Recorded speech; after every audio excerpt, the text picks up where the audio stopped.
Como todos já sabem, com a capa do vídeo, está definido a tabela de jogos da oitavas de finais da Copa do Brasil. E com isso aqui vamos falar um pouco mais sobre esses jogos que vai ter na Copa do Brasil, né? Está cada vez mais se afunilando.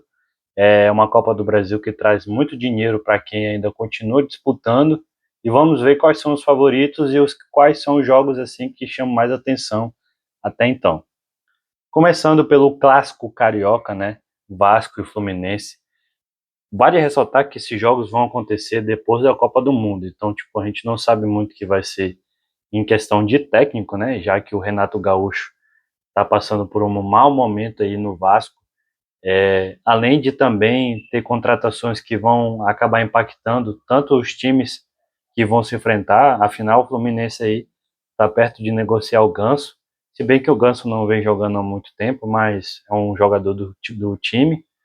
Pode enxergar outros jogadores também, assim como podem sair, tanto do time do Vasco quanto do time do Fluminense. Então, para ficar de olho nessa questão aí. Eu acho que aqui o Fluminense acaba sendo muito favorito a ganhar esse confronto, né? Afinal, o Vasco aí, por mais que jogou bem alguns jogos, não chama tanta atenção assim comparado com os outros times que estão jogando, principalmente contra o Fluminense, né? Então eu acho que acaba sendo o Fluminense aí o grande favorito. E aqui vale ressaltar que não tem muita questão, acho, de. Eu não sei se esses jogos vão acontecer só no Maracanã, mas eu sei que do Fluminense vai. Ou se o jogo do Vasco vai ser São Januário, eu acho que vai acabar ficando um pouco dividido nisso. E passando para o próximo jogo, né? Para falar agora sobre Internacional e Corinthians, aqui já fica um jogo um pouco mais equilibrado, já que o Internacional começou a jogar bem aí nos últimos jogos, vem dando um pouco de trabalho aí no Brasileirão até então. Eu acho que o Internacional vai dar um pouco de trabalho para o Corinthians, né? Por mais que o Corinthians com o Fernando Diniz até então vem sendo bastante competitivo, não levando tanto gol assim comparado com os outros trabalhos do Fernando Diniz, né? Vai ser um pouco interessante saber como esse vai ser pós-Copa do Mundo, né? Já que eu acho que provavelmente o Depay não vai continuar. Não sei se algum jogador do Corinthians pode ser, né, acabar sendo negociado, né? O Corinthians está no transfer ban, não sei se vai contratar novos jogadores. Então é uma verdadeira incógnita na questão do Corinthians. Já no Internacional, né? É um time que está quebrado, assim pode-se dizer. Não estou desmerecendo o clube, né?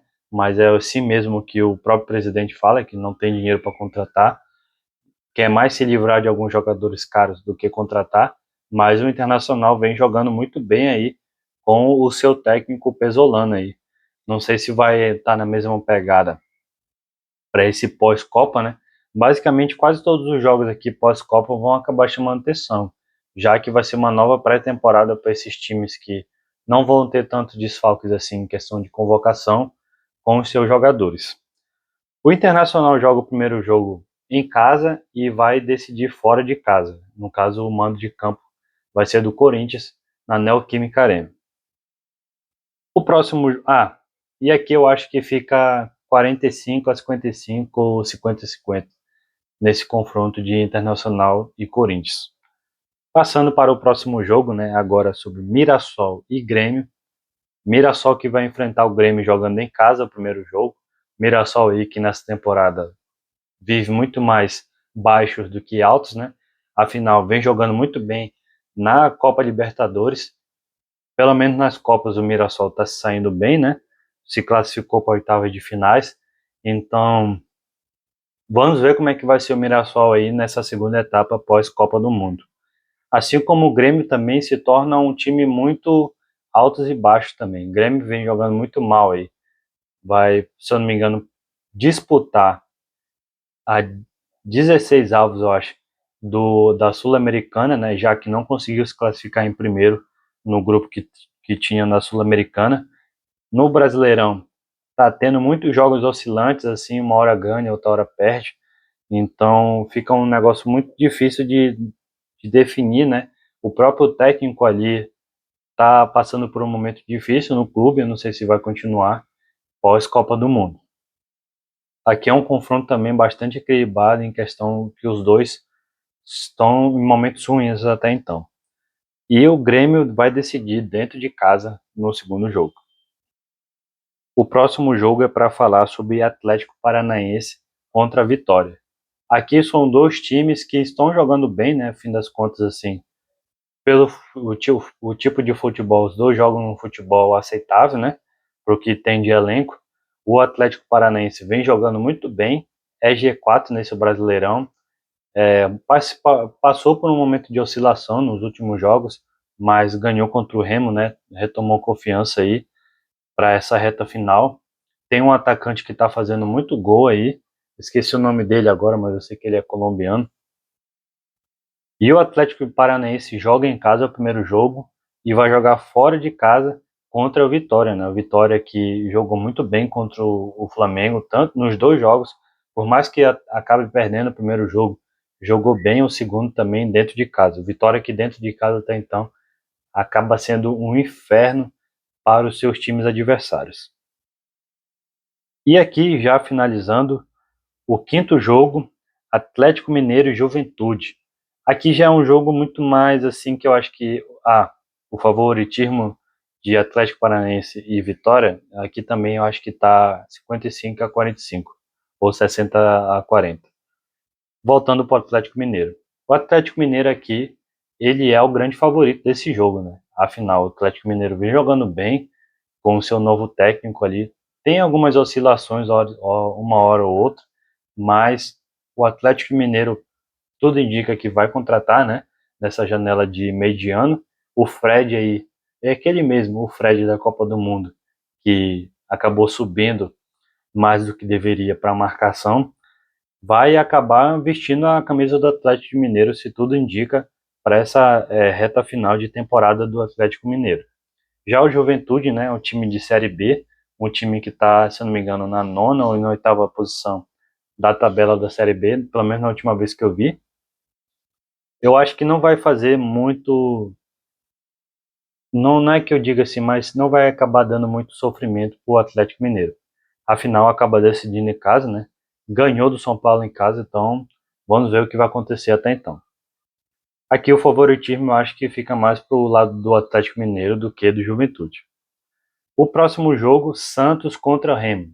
Aqui são dois times que oscilam muito nos campeonatos que estão disputando, principalmente em questão de Brasileirão. Os dois times estão na zona de rebaixamento até o momento que eu estou gravando esse vídeo. Então, são dois times que estão lutando para não cair, né? O Remo muito mais que o Santos. O Remo ali que está, se eu não me engano, na penúltima posição da zona de rebaixamento. Vai enfrentar um Santos fora de casa o primeiro jogo, né? O Santos que ali também oscila muito em questão de jogo.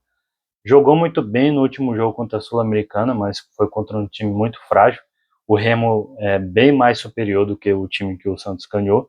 Então vai ser um duelo bastante interessante, né? Aqui não tem favoritismo. Eu acho que acaba sendo um pouco mais pro Remo, por conta do Remo jogar dentro de casa no Mangueirão o jogo. Então vai ser um jogo bastante disputado. E finalizando, Chapecoense contra Cruzeiro. Aqui não tem muito o que falar, né? Chapecoense aí é a última da zona tá na zona de rebaixamento, né? É o último colocado. Vai enfrentar um Cruzeiro aí que depois que trocou de técnico tem uma bela arrancada, tem tudo para conseguir essa classificação de maneira fácil em cima da Chapecoense. E ela vai acabar decidindo também em casa o Cruzeiro. E finalizando também aqui, o último jogo, Palmeiras versus Fortaleza. Palmeiras que joga o primeiro jogo em casa, né, contra o Fortaleza. Um Fortaleza que está na Série B, o foco do Fortaleza é totalmente outro, é voltar para a Série A. Eu acredito que vai ser um jogo trucado, mas o favoritismo tende muito mais para o lado do Palmeiras do que para o lado do Fortaleza. Então, basicamente é isso. São confrontos assim que alguns estão equilibrados, outros nem tanto, né? Por lado do Palmeiras, é um dos mais favoritos que tem, assim como o Cruzeiro, né?